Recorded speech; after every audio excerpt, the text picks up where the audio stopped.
ตังโซเนาะของขวัญวันครูส่งตรงจากนครหลวงเวียงจันทร์จากน้องสาวจันสมรจันทราทีมงานโทรโขงข่าวสารนส15ฝากมาเมื่อวานนี้เนาะได้ครับวันนี้แกได้แล้วกะไอ้ป๋าหน่อยพาแก้แม่บุท่านเบาอย่างแก้ก่อนนะดึงขาดทีมงานโทรโขงข่าวสารนส15ฝากเครื่องมาแต่นครหลวงเวียงจันทร์เนาะฝากมาให้เนี่ยในโอกาสวันครูแห่งชาติประจำปี2024นี่สิเป็นอย่างเนาะค่อยๆโอ้เป่าสีฟ้าโอ้ยไม่ยั้งอันนี้มาเฮ้มาดิ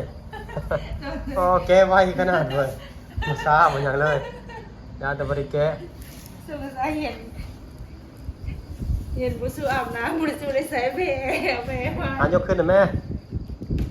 โซ่เทลานแล้วขัดขนาดเนาะขอบใจ FC ทีมงานโทรโขงข่าวสารนส15เนาะ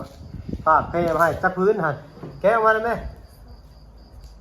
พึ่งออกมาเพ่บริสีอ่ำใช่เนาะ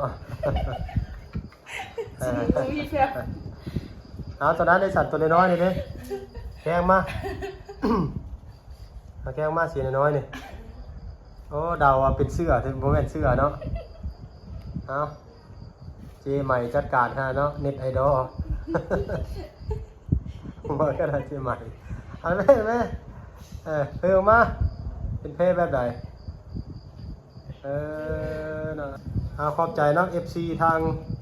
นครหลวงเวียงจันทร์ทีมงานโทรโขงข่าวสารนส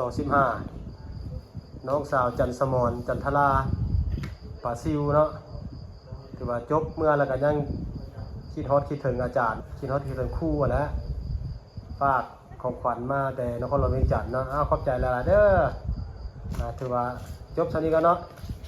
เน็ตไอดอลเนาะ